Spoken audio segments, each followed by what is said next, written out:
he is greedy for this worldly materialistic world and things.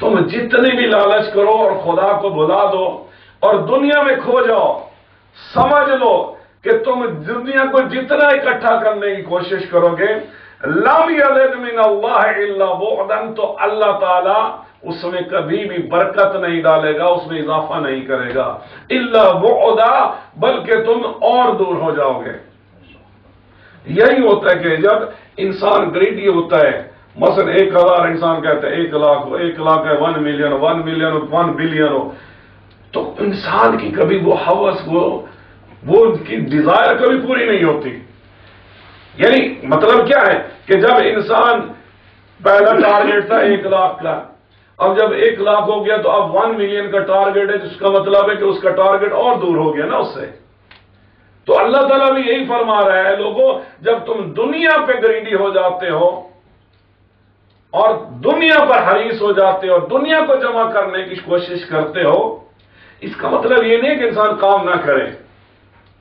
اللہ نے خود فرمایا کام کرو، لیکن فرق ہوتا ہے نیت کا، فرق ہوتا ہے حلال و حرام کا، فرق ہوتا ہے ترجیحات کا۔ مثلا وہ شخص جو سن رائز سے پہلے، صبح طلوع فجر سے پہلے، طلوع آفتاب سے پہلے اٹھتا ہے، اللہ سے مناجات کرتا ہے، اپنی آخرت کے لیے کچھ جمع کرتا ہے، اور اسی عبادت میں نماز شب کے اندر اللہ نے بہت رزق رکھا ہے۔ جو شخص نماز 5 گانا کو، واجب 5 نمازوں کو پڑھے گا، اس کو رزق کی کبھی کمی محسوس نہیں ہوگی۔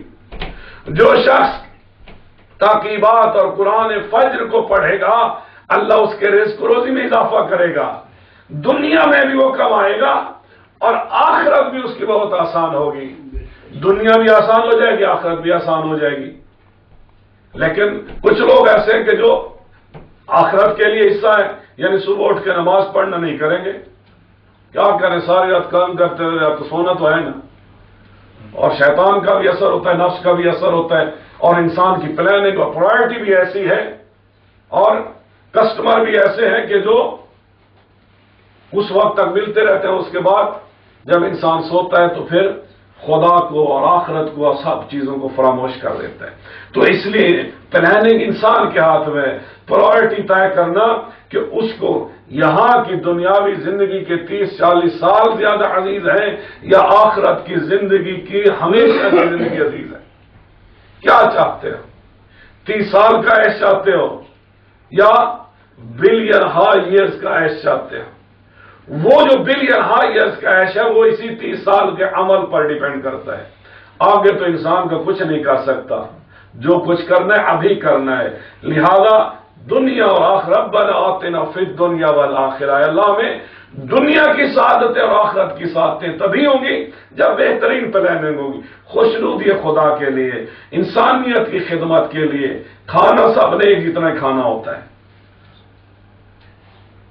ٹھیک ہے نا، لیکن انسان اگر انسانیت کی خدمت کے لیے، خدا کی خدمت اور عبادت کے لیے اگر نیت ہو تو انسان کی دنیا بھی آسان ہوتی ہے، آخرت بھی آسان ہوتی ہے۔ تو پروردگار فرما رہے لوگوں جان لو، اگر تمہاری ہر روز صبح اس انداز میں ہوتی ہے کہ تم نے صرف اور صرف دنیا پر لالچی بن کر کام کرنا ہے اور خدا کو بھول جانا ہے، اپنے آپ کو بھول جانا ہے، اپنی آخرت کو بھول جانا ہے، تو یاد رکھو اللہ دیکھ رہا ہے، اللہ ہر چیز پہ قدرت رکھتا ہے، اللہ تمہاری کسی بھی چیز میں اضافہ نہیں ہونے دے گا بلکہ تم اور دور ہو جاؤ گے۔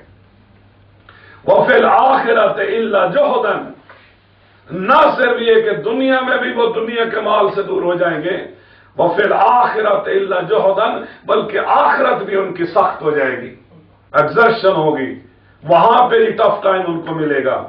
وَعَلْزَمَ اللَّهُ تَعَالَى قَلْبَهُ حَمًّا، اور اللہ پر لازم ہے کہ ان کے دل کے اوپر غموں کو نازل کر دے، ان کے دلوں کو غم میں مبتلا کر دے، کیونکہ جس نے اللہ کو بلا دیا تو اللہ پھر ان چیزوں میں اسے انوالو کر دیتا ہے، تو پھر انسان ہر وقت اسی غم میں ہوتا ہے کہ میں نے وہ پیسے کہاں سے لینے، وہ پیسے کہاں سے لینے، وہ پیسے کہاں سے لینے، میں نے کس طرح بڑھانا ہے، فلاں میرا کھا گیا، فلاں میرا نقصان ہو گیا، فلاں میرا ایکسیڈنٹ ہو گیا۔ ہر وقت ایک غم سے نہیں نکلتا دوسرا اس کو مال کا غم آ جاتا ہے،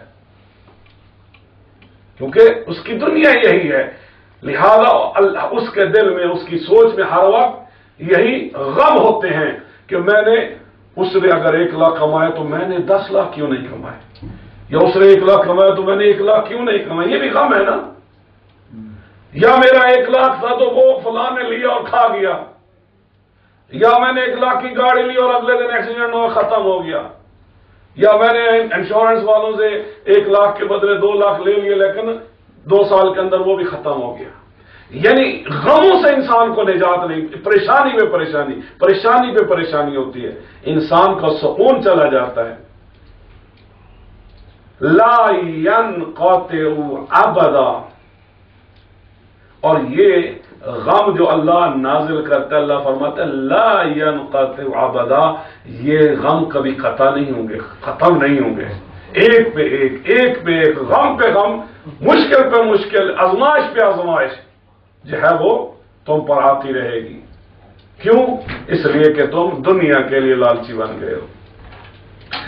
وَفَقْرَ لَا يَنَالُ غِنَاهُ ابدا، اور ایسی غربت میں، فقر میں مبتلا کر دوں گا کہ وہ انسان کبھی غنی اور رچ ہو ہی نہیں سکتا۔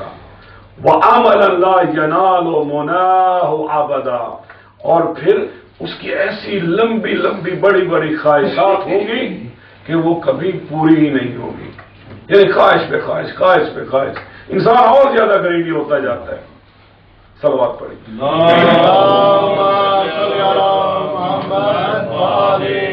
اب دوسرا حصہ، دوسرا پیراگراف اس حدیث کا پروردگار فرماتے ہیں، ابن آدم، اے آدم کے بیٹو، کل یوم ینقص من عمرک وانت لا تدری، اے آدم کے بیٹے، ہر روز جو تیرا گزرتا ہے وہ تیری عمر ایج کم ہو رہی ہے۔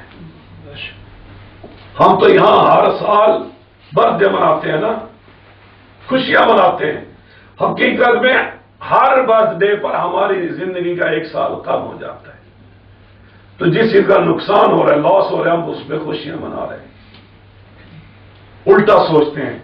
تو پروردگار یہی کہہ رہا ہے، اے آدم کے بیٹے، تو نے کبھی سوچا ہے کہ ہر دن جو گزرتا ہے تیری زندگی کا، حقیقت میں تیرے پاس وہ جو وقت ہے، وہ جو ایج دی ہے، وہ جو عمر دی ہے، وہ ختم ہو رہی ہے۔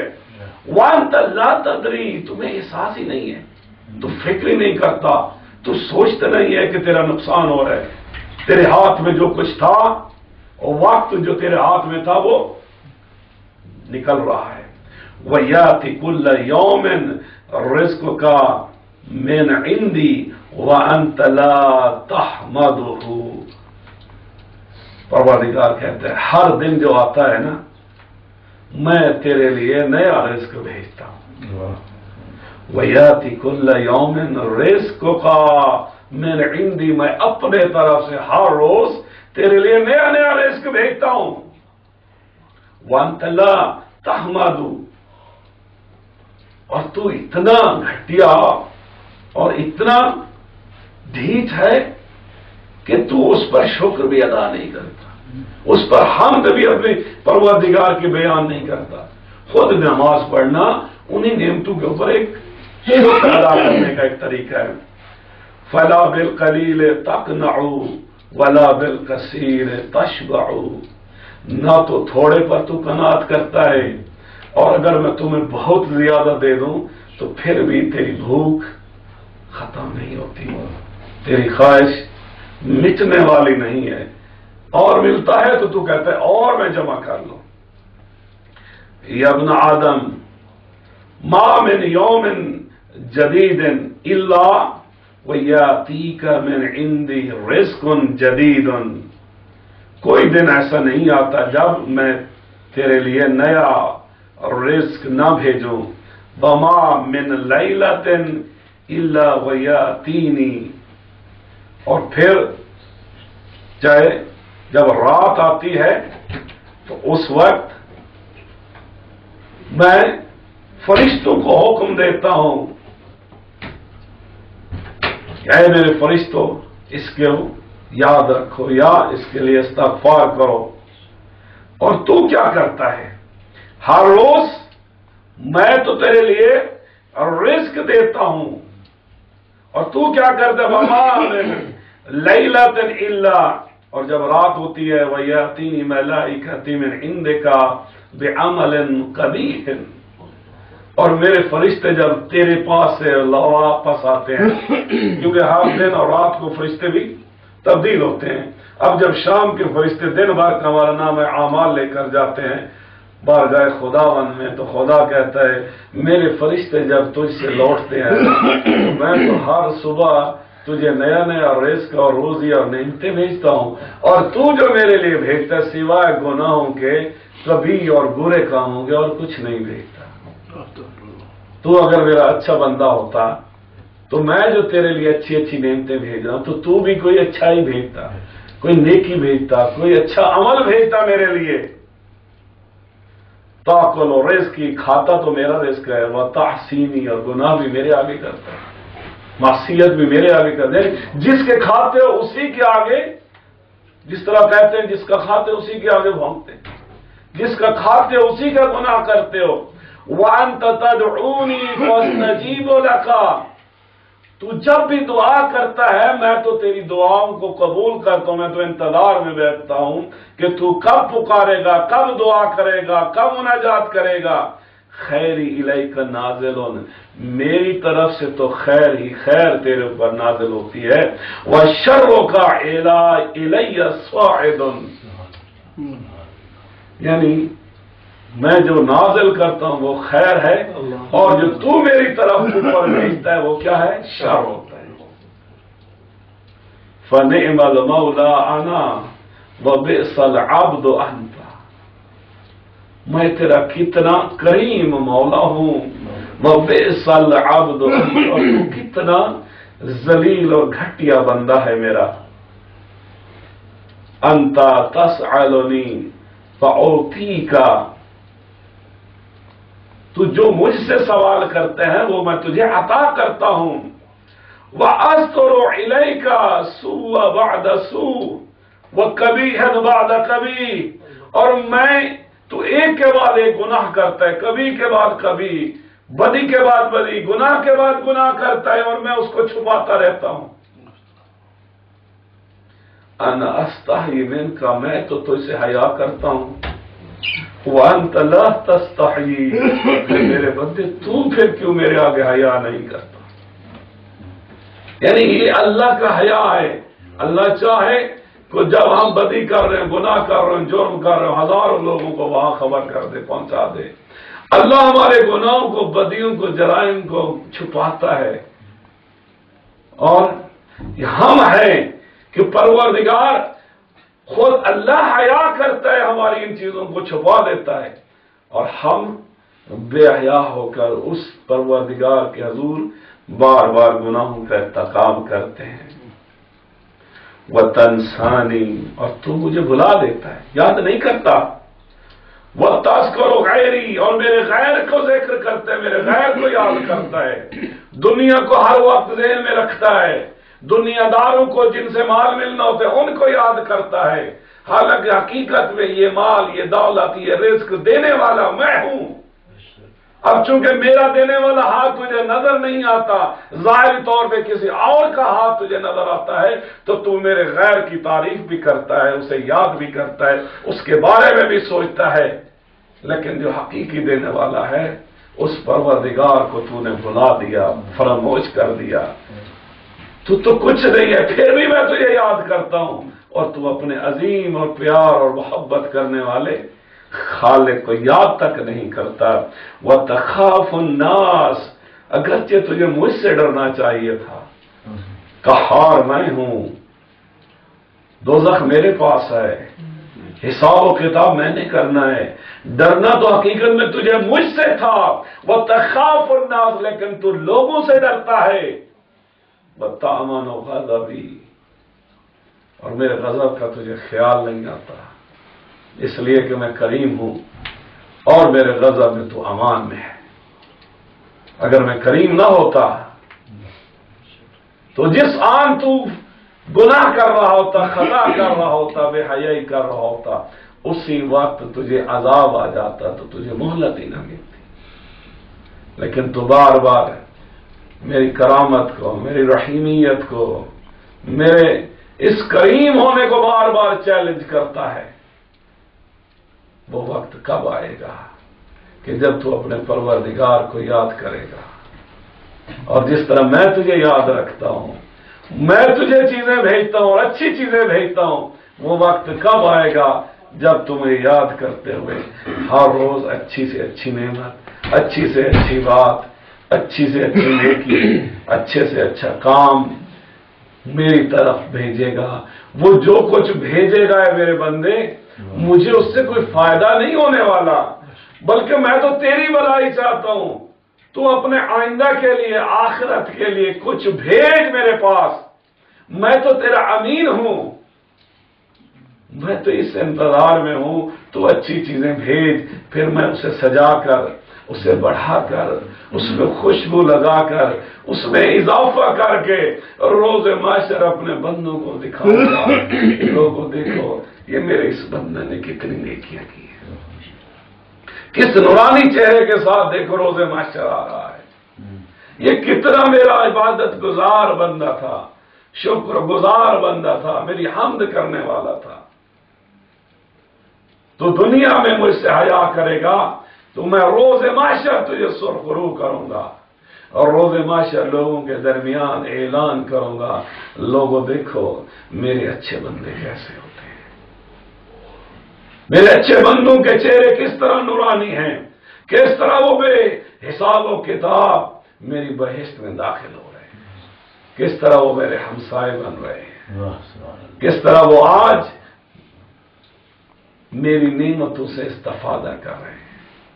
بہرحال بات ہے سوچنے کی، اگر ان باتوں کا ہمارے دلوں پہ اثر ہو جائے، اس لیے کہ یہ دنیا ہم سب جانتے ہیں، ابھی کل پرسوں 41 ایئر کا آدمی خود گیا اسپتال میں، چند گھنٹوں میں مر کے آ گیا، اس سے ایک ہفتہ پہلے 47 کا آدمی خود گیا اسپتال میں، واپس زندہ نہیں آیا۔ کیا ہے ہم سب نے چلے جانا ہے، لیکن اے اللہ کے بندو یاد رکھو، اگر قبر ہم انگاروں سے بھر کے گئے، بچھوؤں سے، سانپوں سے، آگ سے بھر کے گئے، تو وہاں پہ نہ کوئی مددگار ہوگا، نہ کوئی اپنا ہوگا، نہ کوئی پرایا ہوگا، سب کے سب وہ جن کے لیے ہم مال چھوڑ کے چلے جاتے ہیں، وہ بھی قبر میں دفن کرنے کے بعد۔ ابھی گزشتہ ہفتے ایک ڈاکٹر کو فون آیا، مسلمان تھا، بیوی اس کی کرسچن تھی، اب کرسچن بھی دفن کرتے ہیں، لیکن بیوی کہتی ہے میں نے اس کو آگ لگوانی ہے، یعنی وہ کیسا مسلمان ہے، اس کی زندگی کس طرف گزری، اتنا اس کو نہیں تھا کہ وہ وصیت لکھ کے جاتا، کسی دوست کو، بیٹوں کو، کسی کو کہہ جاتا کہ مجھے مسلمانوں کے طریقے سے دفن کرنا۔ اب بیوی بھی بجائے اس کے کہ 1000 2000 4000 اگر خرچ ہو جائے، اور مسلمان خرچ کرنے کے لیے اور تیار ہیں، لیکن بیوی کہتی ہے نہیں، میں اس کی میت کو جلاؤں گی۔ یہ ہے دنیا، بہت کچھ کمایا ہوگا اس نے، بہت کچھ چھوڑ بھی گیا ہوگا، لیکن دنیا میں انسان کو جب آگ لگ رہی ہو، نہ جانے قبر میں کس طرح آگ جلائے گی، نہ جانے روز محشر حساب و کتاب کے بعد وہ آگ جو کبھی نہیں بجھنے والی، جہنم کی آگ، وہ عذاب جو کبھی ختم ہونے والا نہیں ہے۔ ہمیں کوشش کرنی چاہیے، سوچ کر، سمجھ کر، پلاننگ کے تحت، پرائورٹی کے تحت، عقل مند بن کر، وہ محسن اعظم جس نے ہمیں خلق کیا، جو ہماری اچھائی چاہتا ہے، اور بغیر کسی صلہ کے وہ ہمیں عطا کر رہا ہے، وہ یہی چاہتا ہے کہ ہماری آخرت بھی بہت اچھی ہو۔ اس لیے ہمیں اس کی باتوں کو سن کے، سمجھ کے عمل بھی کرنا چاہیے۔ پروردگار سے دعا ہے کہ ہم سب کو حقیقی معنوں میں مومن اور مخلص بندہ بنائے. پروردگار ہم سب کی عبادات کو مناجات کو منظور و مقبول فرما. اپنی حجت حضرت امام زمان علیہ السلام کا جلد فرما. ان کی زیارت سے مشرف فرما. ان کے یاران و انصار میں شامل فرما. اے اللہ ہمیں ویسا بنا دے جیسا تو چاہتا ہے. اے اللہ ہم سب کو توفیق عطا فرما. نفس کے شر سے، شیاطین کے شر سے، حرص کے شر سے، دنیا کے شر سے اپنے آپ کو بچا لے. اپنے آپ کو اس سانچے میں، اپنے آپ کو اس تقوی میں، اس راستے پہ ڈال دیں جو نجات کا راستہ ہے، ہدایت کا راستہ ہے، جو صراط مستقیم ہے. پروردگار تمام حاضرین مومنین مومنات کی حاجات کو پورا فرما. ان کی روزی میں اضافہ فرما. ان کے جان و مال کی حفاظت فرما. ہم سب جو زیارات نصیب فرما. پروردگار سب کے علم اور حلم اور تقوی اور خلوص اور توکل کی دولت میں اضافہ فرما. اے اللہ ہم سب کے مرحومین کو بخش دے. خصوصاً جنہوں نے نظر و نیاز کا اہتمام کیا ان کے مرحومین کو بخش دے. ان کے رزق و روزی میں اضافہ فرما. اے اللہ ہمارے درمیان اتحاد اتفاق کو زیادہ فرما. اے اللہ ہمارے دلوں کو، ہمارے قلوب کو نور ایمانی سے پر فرما. اللہم صلی علی محمد وعلی محمد وعجل.